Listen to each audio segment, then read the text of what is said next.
Good morning. Good morning. Good morning, everybody. Good morning. Good morning. We are trying something new today. So I'm going to be going over here and over here. We are we are not just broadcasting on YouTube and Facebook today. We're also broadcasting on Instagram today. So we're trying something new, and you should see our setup. It's kind of funny because Instagram actually you don't have. In some ways, you can take an extra program and it will stream to YouTube and stream to Facebook, but Instagram doesn't play ball like that. And so we've got 3 cameras going, and the parrots. I'm hearing the parrots already, so I may have to shut the window. But for all of you who wrote me after my sad Instagram about a post about how hot it was with no fans, thank you. It's actually, the humidity is finally dying down a little bit. At least it did yesterday. So hopefully we'll have the same today. Usually it's not so hot in San Diego. And so even if it's like 80s or 90s, the humidity is like 40s or 50s. And the humidity has been in the 70s and 80s in the last few weeks. And that's generally not a big deal, except for most San Diegans that live near the ocean don't have any air conditioner. So that would be us. And so it's hot, and sticky.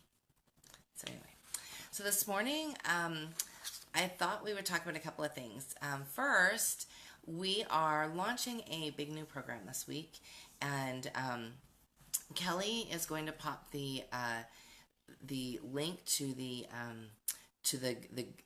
email list that you can sign up on so that we can send you an email about it.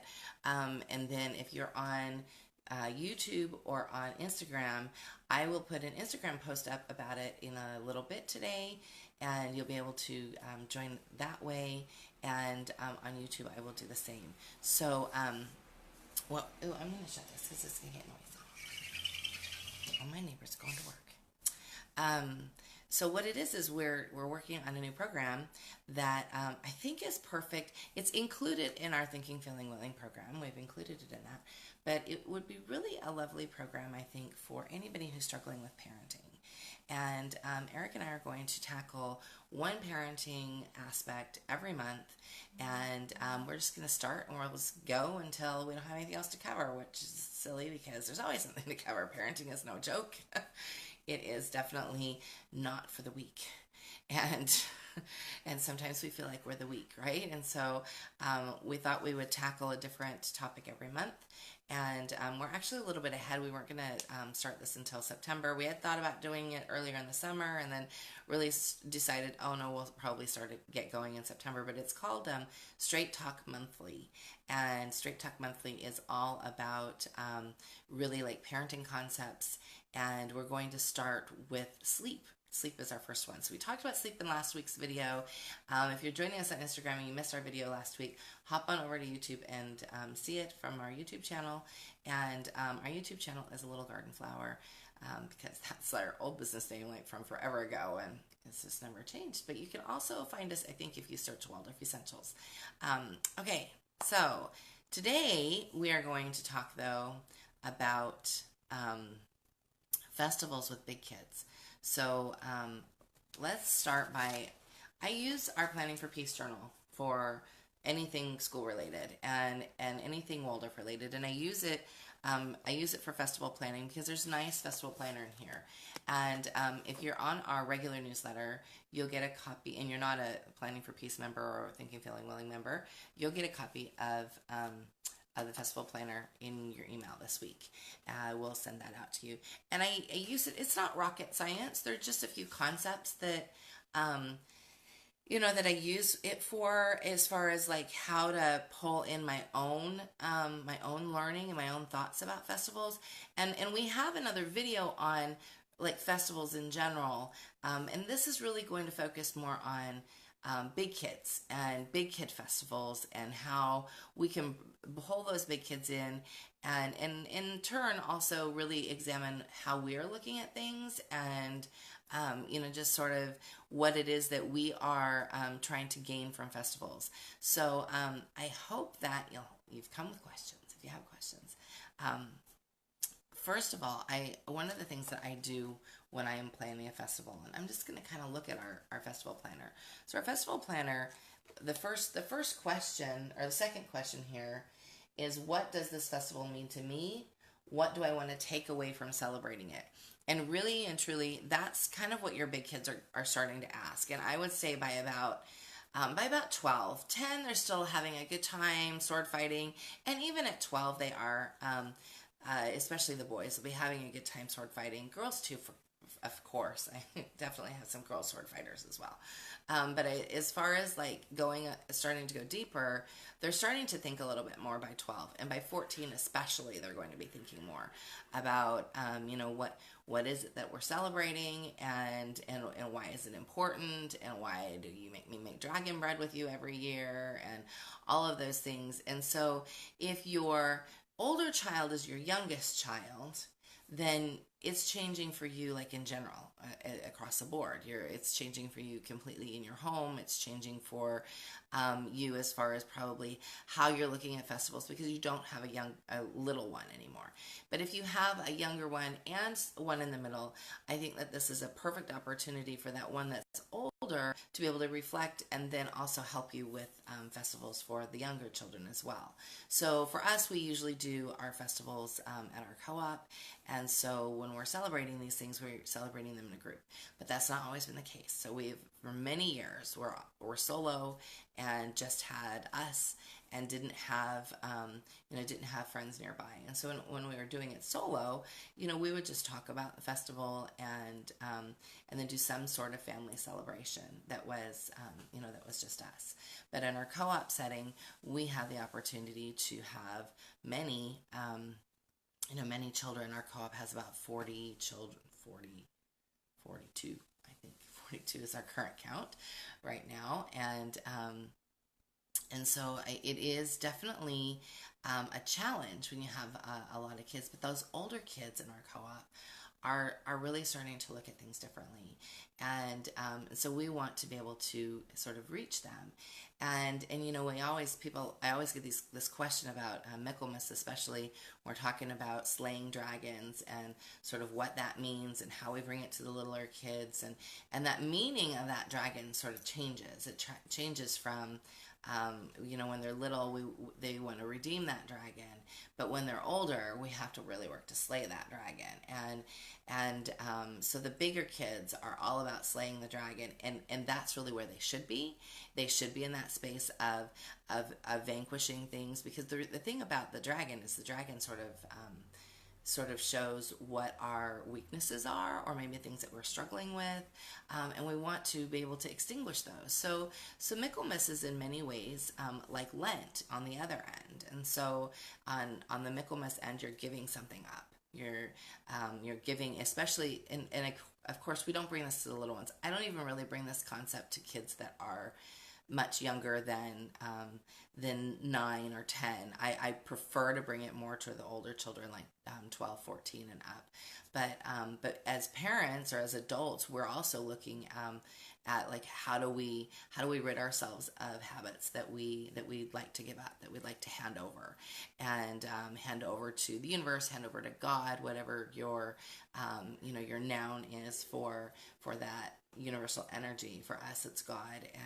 And so what are we handing over to God? What things do we have that we are struggling with, that we just want to hand over and not struggle with anymore? And so that's really where I come to with the bigger kids. We talk about that. We talk about maybe habits that they are wanting to either break or soften or sort through, so that they don't feel like negative habits, or maybe there's fear that they've got going on that they'd like to get rid of, so that they feel stronger, more confident in something.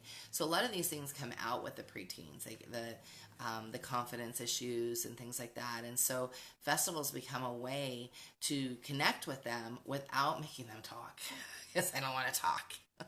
which is really kind of funny. They want to talk, they just don't want to talk about that.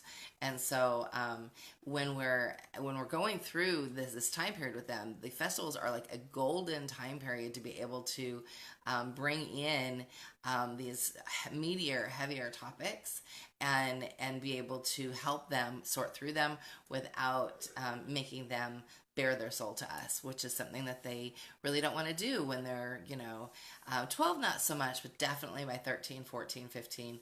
And then they start to come back around a little bit and they want to talk a little bit more about their feelings and sort of there's this ebb and flow. And it definitely depends on whether or not they're a boy or a girl. All the children are very different in that respect. But festivals become a nice way to be able to bring concepts to them, just like when they were little.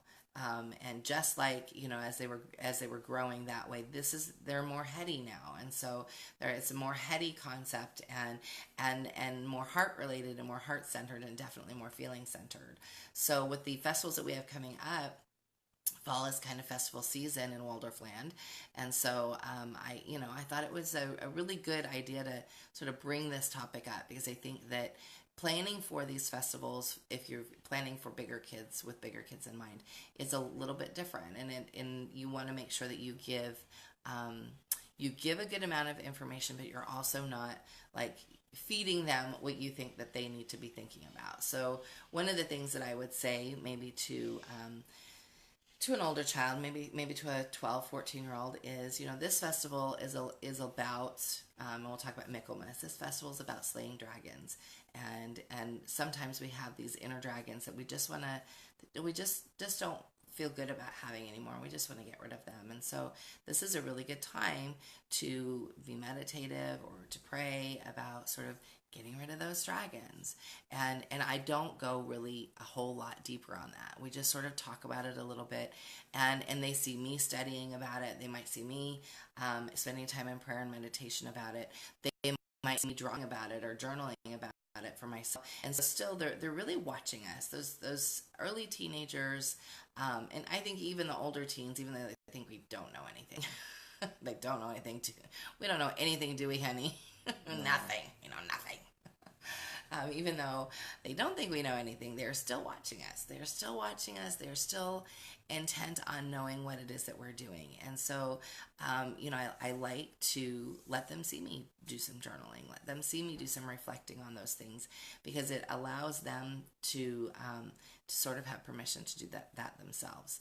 So with that festival, if I just had older kids, then we would still definitely bake dragon bread, and we would still sort of talk about it, and I might tease them and get a sword out and play a little bit, but I might also just really talk about, like what is this meaning to us? And then we might, at a festival dinner, join hands and talk about, what it is that we have hopes for with our slain dragons, what it is that we hope to gain from moving to this next place.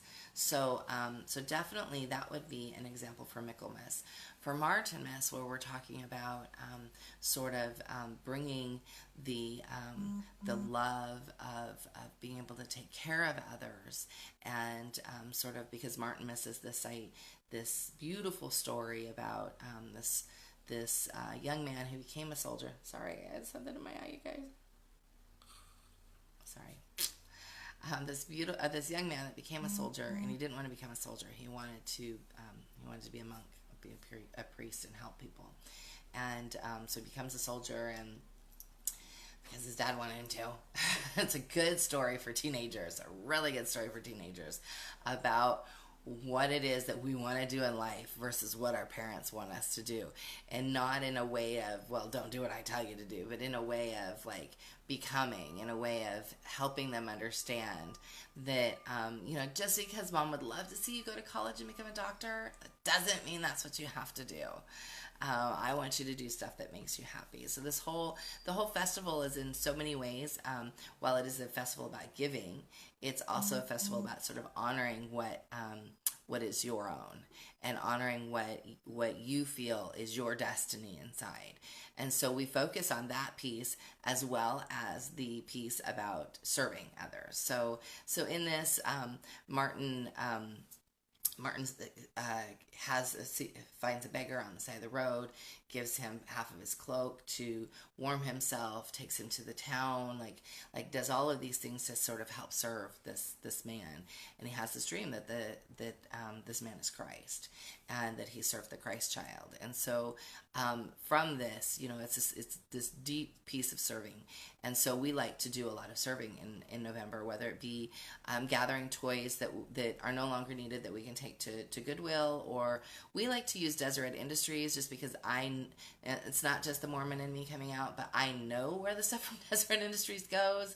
I know that people don't get paid for that. The only people that get paid are like the people in the store and the people that manage that stuff. And what is amazing to me about that is that's a great way for people that are having struggles getting a job. They start there, and we had this really good friend whose daughter really struggled with anxiety, so much so she could not get a job. She could not hold a job. And so she started at Deseret Industries here in San Diego, and they coached her through that anxiety, and they really worked with her so that she could work with customers. And now she's a security guard, which is so funny to me because she doesn't talk very much, but she's really tall, and so I think she's super intimidating. And anyway, I just think it's kind of funny. But as far as Deseret Industries is where we end up taking our stuff, just because we know where it goes. We know I don't have to worry about the financial stuff when it comes to where the money is going and all of that. And I know it's going directly to help people. So if you don't have a Deseret Industries in your area, just research the charities that you're giving stuff to. But we end up giving, whether it be toys, clothes. We do a lot of going through and purging in November and getting rid of things and taking them. But it doesn't stop there. It's not just about stuff we want to get rid of, right? It's also about sort of giving of our time, giving of our resources in a way that it's a sacrifice, and it doesn't mean that it has to hurt, but it's definitely a sacrifice. And so there's a difference between it needing to hurt and it being a sacrifice. We're asked to give as a sacrifice, and so that might mean a sacrifice of our time. It might mean that we spend our own money to buy a loaf of bread to make sandwiches for the homeless.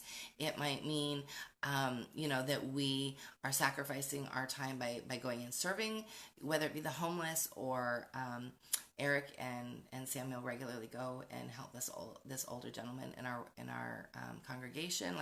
Doesn't matter. It doesn't have to be somebody you know, but it's great if it is somebody you know. So we spend a lot of time in service, and also talking about what it is that we want out of life and how we want to make an impact. And so when you've got these older kids, don't forget to utilize these festivals, because it's a huge opportunity for you to really be able to teach them and for them to sort of open their mind to these things. And it sticks with them. I have to tell you, I grew up as a child that celebrated festivals. My mom, I grew up in Germany, went to a little Waldorf school, and my mom was always very good about bringing those festivals home with us when we moved back to the United States. And so I always sort of had some sort of festival life and some sort of reflection. And I grew up Catholic too, so that allowed that to come back in. And I'm not Catholic now, and so what we do is we really make sure that when there are saints that we really want to utilize for their qualities of their lives.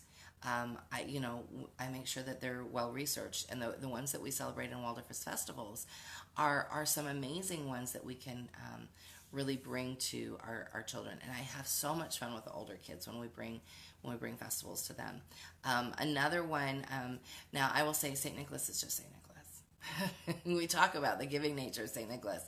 St. Nicholas comes for everyone, even if you're a big kid. As long as you believe, you receive. And so that's the way we feel in our house. St. Nicholas is our Santa Claus, and so he is always somebody that comes. And while we reflect on that is more like a fun holiday for kids, and I always tend to keep it that way. But I'll also look at Santa Lucia that's coming up as well. That's the middle of December. And oh my goodness, it's August and I'm talking about December, but I know it's coming and I'll be here before you all know it. And I missed All Souls Day from November 1st. We definitely use that. Probably not as uh, not the same way a Latin American culture would with the Dia de los Muertos, but we definitely talk about it in a very beautiful way to honor our ancestors. It's a great time to do family history work. It's a great time to talk about these people that came before us and what their stories were. And the older kids eat that up. Even when we don't think they're eating it up, they really do. When it comes to, let me get back to St. Lucie. When it comes to St. Lucie, that's another festival of doing not what your parents wanted you to do as far as your life. One of the stories is that she really didn't want to marry, and her parents wanted her to marry, and she really just wanted to serve God, and that's what she just wanted to serve. And the story goes that her father said, the next man you see is the man that you need to marry. So she plucked her eyes out. She said, I'm not gonna have any of that. It's not happening. So if I'm blind, then I can't see anybody. And then she just lived her life serving. So I don't share that graphic story generally with the little ones. We talk just about serving. But those older kids, you can talk about the more graphic legends or stories that came along with some of the saints. And so we've got those stories. I was trying to think. Definitely, we absolutely bring the solstices in, and they are, even from if you're Christian, you're like, I don't want to do those solstices and the equinoxes. I definitely do it a little bit differently.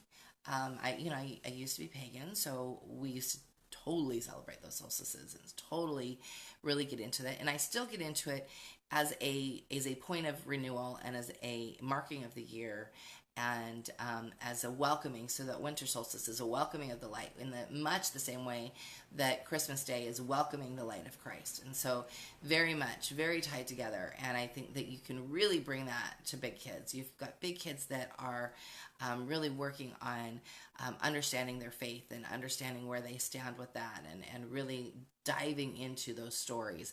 That's a perfect time to sort of bring some of that together. And then you've got, let's see, 3 Kings after that. I'm probably missing some. So if I'm missing one, please shout. I did not take any notes because a lot of this stuff I could talk about in my sleep, and I probably do talk about it in my sleep. Do I talk about this in my sleep, Eric? No. He says no, but I don't know that I trust him. If it's on my mind, it's like coming out of my mouth when I'm sleeping. But let's see, 3 Kings would be next. And so 3 Kings is another time of like giving and remembering that we are amazing people and that we can do amazing things. And in that, like with the younger child, we would talk about the gifts that were taken to the Christ child. But when we're older, I talk about the gifts that we have. We all have these amazing gifts. Some of us are talented artists. Some of us have the gift of discernment and intuition. Some of us have the gift of knowledge. Some of us, we're all gifted in so many ways, and it's a perfect time to really celebrate those gifts and talk about those gifts and realize those gifts. And it's a perfect time too, if you've got a child that might be thinking, God didn't give me any gifts. You can help them sort of realize those gifts and help them to know that sometimes those gifts unfold over time. I definitely don't think that when I was 16 years old, I knew I have the gifts that I have now. And so that's a building, and it's an opening and a blossoming, and how it takes time. And I always talk about, sometimes those gifts and the fullness of those gifts are about, as we grow, we open.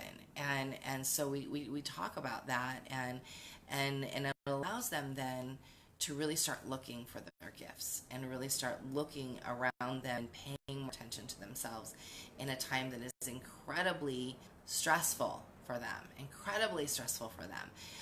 And so, I really want to pay very much attention to that at that period. And we have a comment over here. Christina says, I love that you are so open-minded and acknowledge festivals outside of your respective faith. You are a wonderful example. Thank you. I try to always do that. I really feel very strongly that we have so much to learn from each other. If we would just look at what we have in common, and look at what good things we can pull from other cultures and even other faiths, goodness, we would be such a happier people.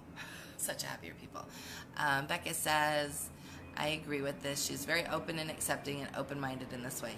I love that about her. Well, I love you guys. You guys are amazing. Do we have any comments on YouTube, Daddy? Okay, let's keep going then. Okay, so let's see. After Three Kings. Oh, my birthday. My birthday is February 2nd, which is also Brigid and Groundhog's Day for Americans. I'm not sure what they call it on the other side of the pond. If I have any people on the other side of the pond that are watching, I know y'all don't call it Groundhog's Day. I think you do something different. But it is, like I said, the most important part of that day is it's my birthday. But it is also Candlemas. And so, personally, I am not talking to my children about what else they want to learn from that festival a lot. I'm just talking about it being my birthday. Yeah. Anyway, so one of the things, though, that you can take from it is definitely that growing light. And so we talk about the light that's growing. It sits opposite of Martinmas on the calendar. And so, and if you're in the southern hemisphere, of course, they're going to be flipped. So you've got, we're coming out of winter, you're doing something much different. And so we're coming out of this winter space and really, really looking at and looking forward to the renewal that comes with the spring equinox and Easter, that renewal space and renewal time. And so I remember when we lived in Utah and Idaho, it was really sad still on my birthday. Like, of course there was happiness because it was my birthday, but it's still like freakishly cold and dark and cold and snow, and I might have some PTSD about snow, you guys. My kids, not my bigger kids, but my littler ones are like, or just Soraya. She's like, I really just want to go and see it. And I'm like, no, sorry. Maybe if it snows in Julian, which is like an hour from San Diego up in the hills where they get like this much snow, maybe we'll go check it out in Julian. Or my plan has always been to sort of take her to Yellowstone and drop her off and leave her there for about 10 minutes longer than she should be. And then she'll never want to see snow again. It's just me being silly. Becca says, I see celebrating festivals from other cultures as a way to combat the consumerism that is associated with American holidays. Yes, ma'am. There's something to be said for observing events which aren't commercially marketed to children. Yes, agreed. And so, like, when we're looking at it for the big kids, I think that's definitely something that we bring in. My big kids will recognize, obviously, the consumerism because that's where their minds are. Their minds are in not keeping up with the Joneses, but they're noticing the Joneses, like, and what the Joneses are doing. And so we want to sort of be able to talk about the root and really talk about the strength that comes from those festivals and where that shows up in our lives. So, definitely with regards to Candlemas, like in all seriousness, we dip candles on that day or around that day because that day is my birthday. Just in case you don't know, February 2nd. Just kidding. So no, we definitely that week we'll dip candles and we'll talk about this inner light that lives within us, this inner light that we have the responsibility as humans to let shine, that we have the responsibility to bring forward, and sometimes we shy away from that responsibility because it's something that might feel a little scary, but really, and I tie it back to scriptures about the talents. We've got these talents, and if we don't utilize them, we lose them. And that's about anything. I mean, that's kind of common sense. If you don't play piano for 20 years, guess what? You're going to forget. You're not going to maybe not forget how to play the piano, but man, it's going to take you a while to get back to playing the piano. You have to really practice at it. Where if you just practiced the whole time or brought it out, made it brighter, then it would continue to shine within you. So we talk all about this concept of letting your inner light shine. And it really helps us as adults. I think that as adults, having older children that are going through the festivals and sort of as we're watching it change for them, it becomes very much so a time for us to remember to reflect as well. And for us to remember that it's necessary for us to keep going with these things. So let's see, after my birthday, I mean Brigid, I mean Candlemas. we have the spring equinox. And so again, the spring equinox and Easter sort of sit near each other usually. Sometimes they're right back to back. And Easter, it's so funny because for those who think that Easter is just like some made up by some ecclesiastical entity, it's really not. It's the first Sunday after the equinox, after the full moon. And so it has very much a root for the date itself in old world traditions, in old pagan traditions. And so it behooves us to go, that's interesting. And really look at them as a festival that belongs together. So in pagan traditions and other world cultures, it's very much about this rebirth of what's going on. The sun is getting stronger, and we have this birth of the sun, but it's this regeneration, this so much so of coming again. And that's really what Easter is, this resurrection of things. And flowers are blooming and things are coming. And so the kids they're noticing. And if they're not noticing, like for the children that want to keep their nose in a book, you might have to poke at them and say, hey, let's go for a walk and notice nature. Do you have something, Daddy? Oh, a comment. Thank you for going through the significance and connections between the festivals. I don't have big kids yet, but this is also helping me appreciate them in a more meaningful way. Oh, you're welcome. That's a great comment. And actually, we have other videos on festivals as well. And so hunt for those. I think they're in the Monday videos section as well. I think that, and if you are a Thinking, Feeling, Willing member, there's a whole section, there's a whole mom lesson on festivals. Festivals are just like super dear to me, and they really help mark our year, and it just really is. It really is a very beautiful way to really reflect. And in this time where we have so much apathy about what goes on around us, festivals are a great way to keep that soul life alive for us. On a very basic foundational level, when we keep our soul enlivened and our soul fed, we sleep better. We sleep better. We interact with our other human beings better. We have to but we have to cultivate it. We have to pay attention to it. And I think it's a really good idea to teach our kids to be cultivating it. And now as they're maybe going through those teen years, it's important to teach them now, because guess what? They're going to move out eventually. They are, I promise. And it's weird, but they are. They're going to move out, and then you don't have any influence on them anymore. Not like that. Not like you do now. So our hope is then when they move out, that they carry that with them, that they might see your pictures on Instagram or on Facebook of you celebrating and you making dragon bread with the younger ones and go, hey, wait a minute, can I come over and make dragon bread with you? Or how did you, like, even my son that's not lived with us since he was 14, he'll still ask, hey, what did you guys do for, like, you could tell there's this little prick in the back of his head that he's like, that was really fun. I miss making that. I miss sword fighting. I miss, he misses that. And so we always talk about what we've done with our bigger kids, and the ones that don't live here, and the ones that do live in San Diego tend to come and hang out with us. But we'll see. That's going to change for us this year as we send off another one, and it feels kind of odd. Where Eric and I were remarking yesterday about how different it will feel. Eleanor's house sitting this week, and so she's not here at all, and it feels kind of different, but it's our new normal because she's getting ready to move out, and so it's definitely different, but it's also good. It's also very good. It's yeah. So anyway, back to where I was before I fall into a puddle of tears. So let's see. I talked about the spring equinox and Easter.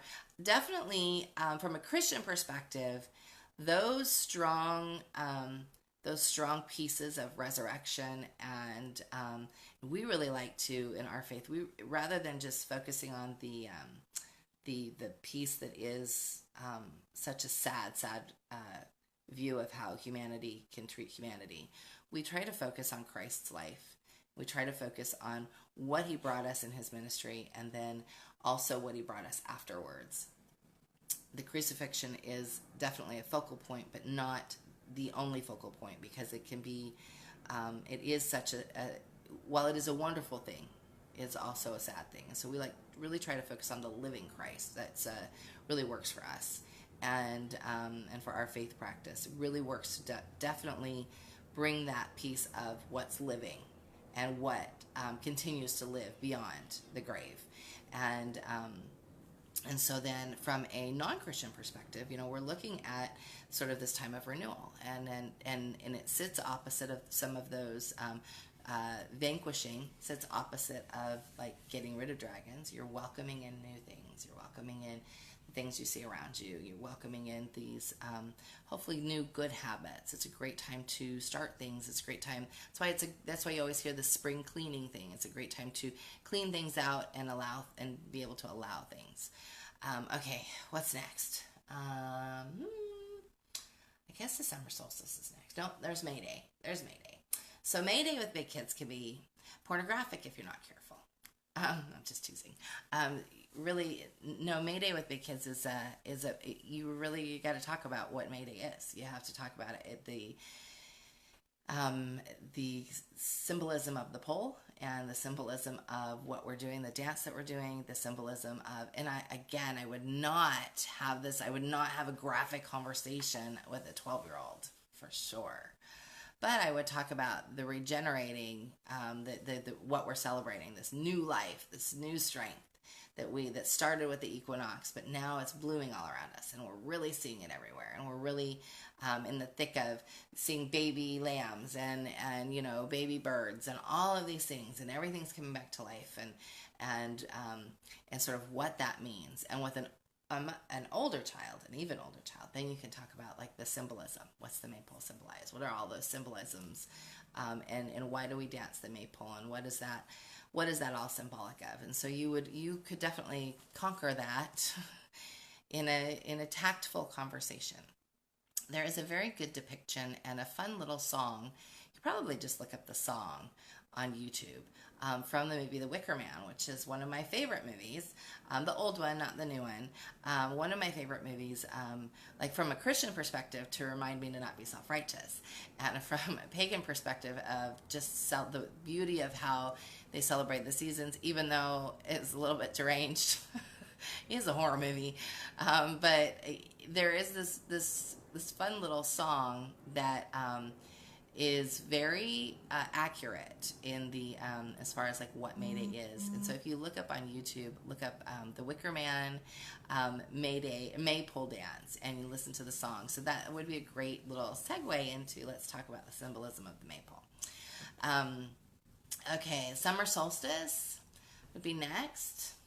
And summer solstice is just an amazing midsummer for those of us in the northern hemisphere. And the southern hemisphere, it's a little bit different. It's obviously what our winter solstice is. But again, it's about light, and it's about, so we don't focus on the sun. We focus on, because it's dying now, and it's going from being so bright and so big, biggest, longest day of the year, to now it'll start going. And so so we talk about that a little bit, but we talk more about sort of enjoying this time and enjoying this summer of our lives, and really having a good time in that time period. Do you have anything over there, Daddy? Okay. What's after that? There's definitely the harvest, and there's some pagan festivals that are in the summer that we don't do so much with our co-op. We definitely talk about the harvest festivals and do some harvest stuff. But then we're right back to Michaelmas again. And so I really hope that this little walk through the festivals helps you to like reimagine it for your older kids. I think that, and for yourselves, if it's something that you've been thinking about, I don't know how I'm going to bring these festivals, I don't know what, I'm struggling with believing in them. You don't have to. Don't celebrate what you don't believe in, or don't celebrate what doesn't resonate with you. Don't do it just to do it. I think that happens in Waldorf culture a lot. Doing it just to do it is not a good idea. Only do it because it speaks to you. And so, it might be that you stand on the sidelines this first year and you're just studying yourself, and maybe you're only bringing pieces here and there, or things that feel comfortable to you. But definitely make sure that you feel a connection with these festivals before you're bringing them. And if you don't feel a connection, you're just trying to really sort it out, then look for a connection. You can always, in our Ask Melissa group, and now it's Ask Melissa and Eric, because he's over there too. Aren't you, dear? He's over there too. He's giving me a thumbs up, but you can't see him because he's behind the camera. So he's over there too. So you can always ask a dad's perspective questions. So if you've got husbands that want to join, partners that want to join, you're welcome to have them join and ask dad questions as well. And we don't just tackle homeschooling topics. That group is intended for anything that you want our opinion on. And right now it's dominated mostly with homeschool stuff and some parenting stuff. There's going to be more parenting people that are going to be coming over that aren't homeschoolers. And so we want to sort of make sure that it's a group that's open to everybody. But if you've got like some festival questions and you really want to sort of sort through some of that, please feel free to ask us over there. We are happy to answer. And if you're catching us on Instagram and you've got some questions, feel free to DM me. I'm happy to answer. And the same with Facebook. You're welcome to message me as well. So I make sure you're on our Waldorf Essentials newsletter. Melissa's Reflections is what it's called. I'm going to be sending out a copy of our festival planner. Our festival planning stuff changes a little bit with Advent, and I didn't talk about Advent at all with big kids. I will... Somebody just said, wonder. Christina says, my ADD just kicked in. Are you wearing an Instant Pot pin? Yes, I am. Isn't it cute? It's really cute. I got it at Comic Con. It's actually, it was like this, it was at this Japanese booth and it said it was a rice cooker. I said, you know, that's not a rice cooker, right? That's an Instant Pot. She's like, you're the fourth person today to tell me that. I just thought it was funny. This is what the Instant Pot would look like if a woman designed it. It would be pretty and white and cute, and it would come in colors. Right now it's just, you know, black and chrome and ugly. Anyway, I still love my Instant Pot like you would not believe. It's sitting over there on the counter waiting for me to use it today. It knows it's going to get used. Yeah, I can hear it. Can you hear it? Melissa. Don't you want to make some breakfast with me? Or some lunch? See, I hear it. It's talking to me. I know I'm cracked. Anyway, Becca says, do you have any suggestions for easing in to celebrating festivals when it hasn't already been part of your family culture? Yes. I would say pick one or two that really excites you and lights your fire and go from there. And then next year add in some more. If it doesn't live in you, your kids are going to know it. And the way I say, whenever we do something new, I go, hey, we're going to try something new. And it might crash and burn, but we're going to try it anyways, and I'm really excited about it, and then I work to make them excited about it. And so in order to make them excited about it, I have to, you know, you got to be a good salesman or woman.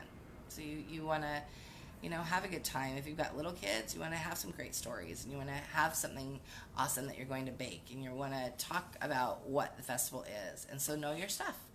And I think that's really the most important thing, is to know your stuff. If you know your stuff, then they will listen, and they will be excited to listen.